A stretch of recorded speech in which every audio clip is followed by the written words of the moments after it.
Hello and welcome to our channel.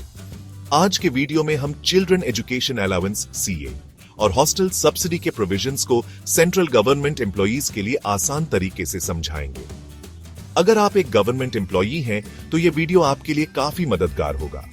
हम examples के साथ इन बेनिफिट्स को समझाएंगे। चलिए शुरू करते हैं।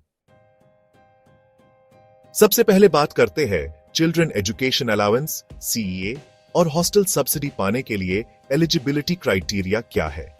चिल्ड्रन एजुकेशन अलाउंस सीईए और हॉस्टल सब्सिडी के बेनिफिट्स को पाने के लिए आपको कुछ एलिजिबिलिटी क्राइटेरिया पूरे करने होंगे।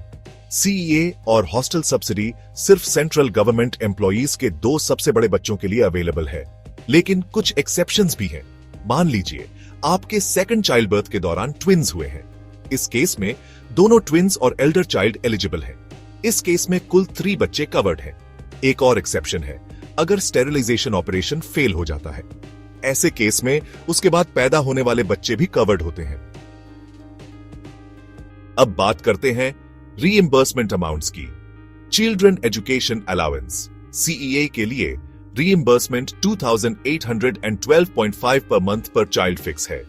इसका मतलब यह है कि आपके एक्चुअल एक्सपेंसेस कितने भी हों, आपको बस यह फिक्स्ड अमाउंट ही मिलेगा। एग्जाम्पल, मान लीजिए आप अपने बच्चे की ट्यूशन, बुक्स और स्कूल एक्सपेंसेस के लिए 3000 मंथली खर्च करते हैं, फिर भी आपको रीइंबर्समेंट सिर्फ 2812.5 मिलेगा। अगर आपके 2 एलिजिबल बच्चे हैं तो आपको 2 एलिजिबल बच्चों के लिए 5625 मंथली या 67,500 एनुअली मिलेगा, ना ज्यादा ना कम। हॉस्टल सब्सिडी के लिए रीइंबर्समेंट का सीलिंग थोड़ा ज्यादा है, 8437.5 पर मंथ। पर हॉस्टल सब्सिडी में एक कंडीशन है, आपको या तो एक्चुअल एक्सपेंसेस या 8437.5 जो भी कम हो वही रीइंबर्समेंट मिलेगा।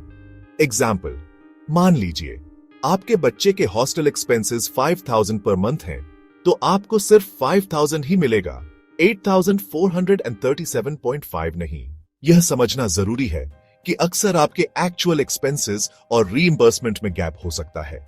ये लिमिट समझकर आप अपने फाइनेंसेस को बेहतर तरीके से प्लान कर सकते हैं। क्या आपको पता है डिफरेंटली एबल्ड दिव्यांग चिल्ड्रन के लिए गवर्नमेंट ने कुछ स्पेशल प्रोविजंस बनाए हैं? जी हां, दिव्यांग चिल्ड्रन के लिए एक गुड न्यूज है। उनके लिए सीईए का अमाउंट डबल है, 5625 पर मंथ। हॉस्टल सब्सिडी के लिए वही सीलिंग अप्लाई होती है, 8437.5 पर मंथ। एग्जाम्पल, एक दिव्यांग बच्चा जो स्पेशल स्कूल और हॉस्टल फैसिलिटी में है, उसके लिए सपोर्ट ज्यादा मिलेगा, 5625 सीईए के लिए और 8437.5 हॉस्टल सब्सिडी के लिए। अब बात करते हैं कि इन बेनिफिट्स को क्लेम करते टाइम कौन से डॉक्यूमेंट्स चाहिए होते हैं। First, CEA children education allowance के लिए आपको स्कूल से एक सर्टिफिकेट लेना होगा जो कंफर्म करे कि बच्चा स्कूल जा रहा है, या एक रिपोर्ट कार्ड या सेल्फ अटेस्टेड या ओरिजिनल फी रिसीट्स भी अटैच कर सकते हैं। सेकंड, हॉस्टल सब्सिडी के लिए आपको एक सर्टिफिकेट लेना होगा जो हॉस्टल एनरोलमेंट और एक्सपेंसेस के प्रूफ के लिए सबमिट होगा, या ओरिजिनल फी रिसीट्स लेनी होगी जो बोर्डिंग और लॉजिंग के कॉस्ट का प्रूफ होगी। अब एक बोनस पॉइंट, जब भी डियरनेस अलाउंस डीए 50% से इंक्रीज होता है तो सीईए और हॉस्टल सब्सिडी के रेट्स ऑटोमेटिकली 25% से बढ़ जाते हैं। इसके लिए आपको अलग से अप्लाई करने की जरूरत भी नहीं होती। अब बात करते हैं कॉन्करेंट क्लेम्स एंड रिस्ट्रिक्शंस की। ध्यान रखें, सीईए और हॉस्टल सब्सिडी दोनों बेनिफिट्स एक साथ क्लेम किए जा सकते हैं, लेकिन याद रखें, अगर दोनों पेरेंट्स सेंट्रल गवर्नमेंट एम्प्लॉइज हैं तो सिर्फ एक एम्प्लॉई ही इन बेनिफिट्स के लिए क्लेम कर सकता है। अगर दोनों पेरेंट्स सेंट्रल गवर्नमेंट ऑफिसेज में काम करते हैं तो उन्हें डिसाइड करना होगा कि रीइंबर्समेंट के लिए कौन अप्लाई करेगा। क्या आप जानते हैं कि सीईए और हॉस्टल सब्सिडी के reimbursement rules and time limits भी है? रीइंबर्समेंट सिर्फ एक फाइनेंशियल ईयर में एक बार क्लेम किया जा सकता है, और वो भी तब जब एकेडमिक ईयर पूरा हो जाए।